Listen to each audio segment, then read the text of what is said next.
Hello. Awakening really is the beginning of a path because you can't change what you are.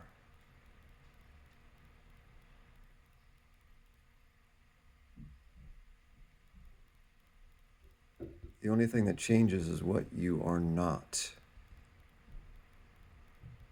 Or maybe saying it a better way, the more you know what you are not,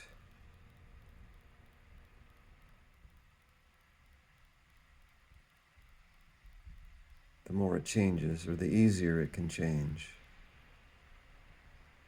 Um,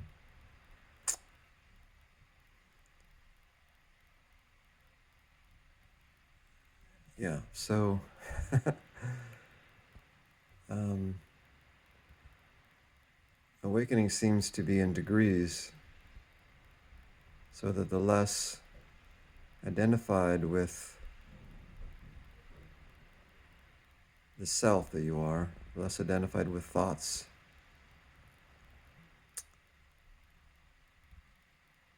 the less your light shines through thoughts, beliefs,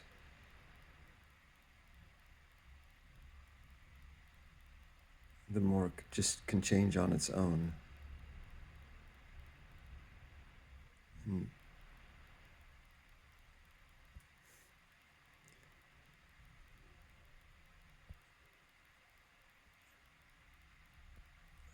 And in a way, and it's not really about change, but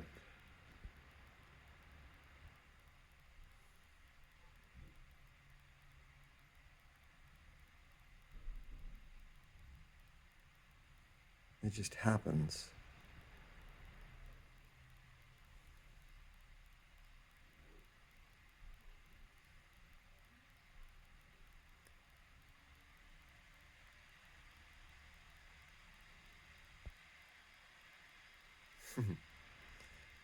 So it's the less identified you are, the easier it becomes. So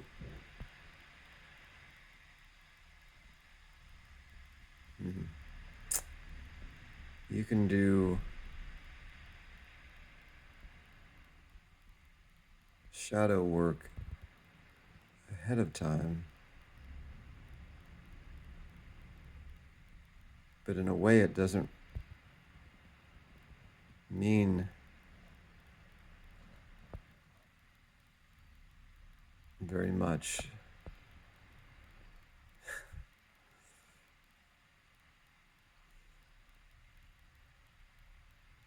Hmm.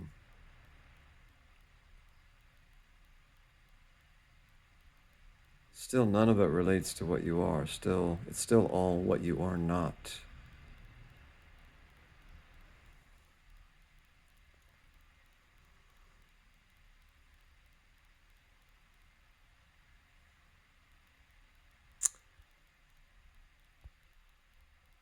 It's still a quantum leap.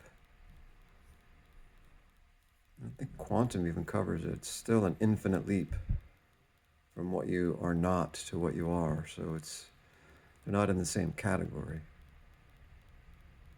Um,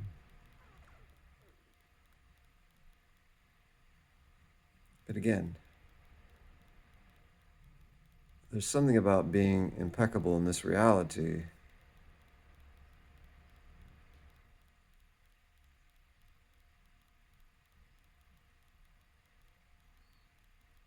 even though you know what you are not, it doesn't mean that you continue to let your light be distorted as it comes through the conditioning of the body mind. Yeah. You still clear the blockages in the creek. As long as we're here in this experience, we're still here. Then There's no reason to muddy up the place, dirty up the place with our unconscious footprints.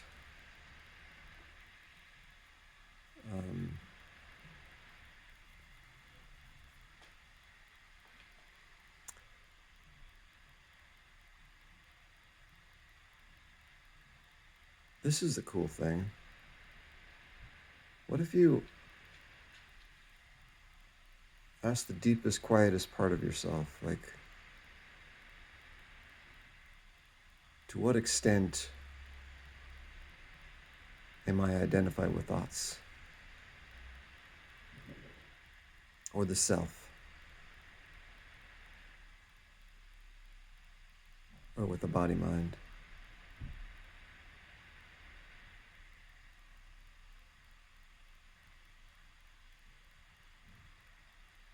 So I get 16%. And then what if I ask the deepest, quietest part of myself, to what percent is my light shining through thoughts and beliefs and conditioning? So I get 30%.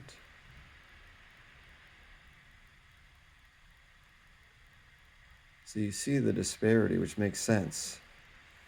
There's less identification, more knowing what I'm not. There's a higher percentage of conditioning residue that still would want to be addressed. So even if the identification goes to 0, there's still going to be this leftover inertia, residue, and it may not need anything more than watching, being aware of, letting it go. It's just, it wants to go. We hold on to it we fight for holding on to it every day. That's mine, that's me, says the head. And we believe it. Innocently, we fall for it yet again.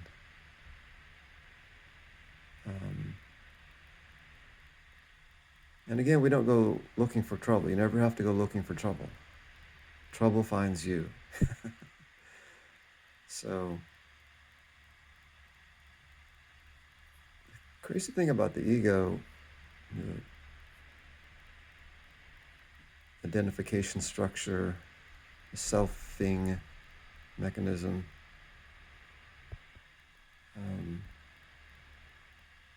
is that it really pushes its own buttons. It really triggers its own made-up problems. And so it seems like it's all wrong. We want to get rid of it, and we're looking for the results of that. But looked at from a different angle, the selfing mechanism is also completely self-revealing, right? It it's completely obvious what it's doing.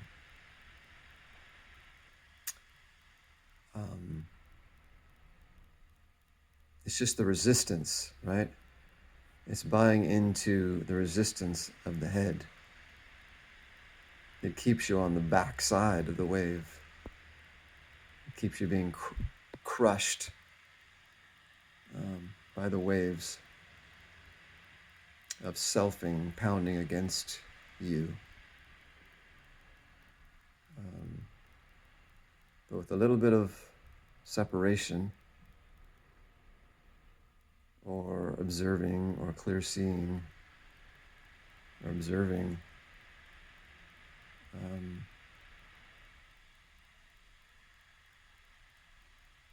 really all those feelings are pleasurable.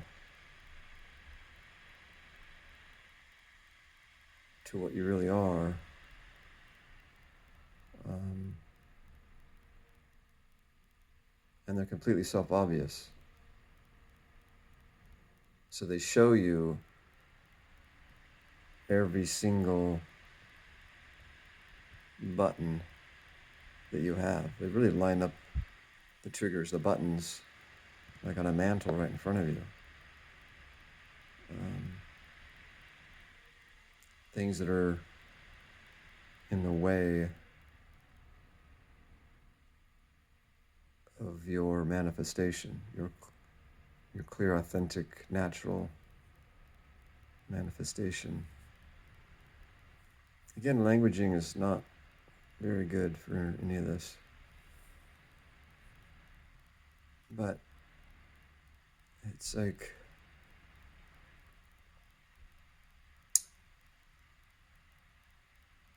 if we don't want to muddy up the place, we don't want to stink up the joint.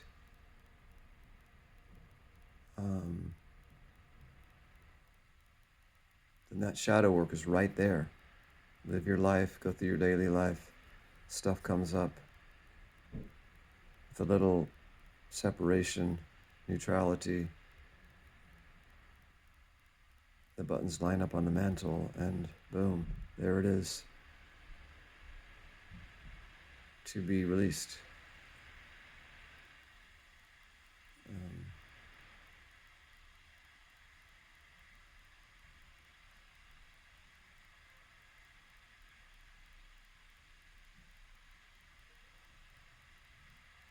To be said hello to be recognized, to be validated.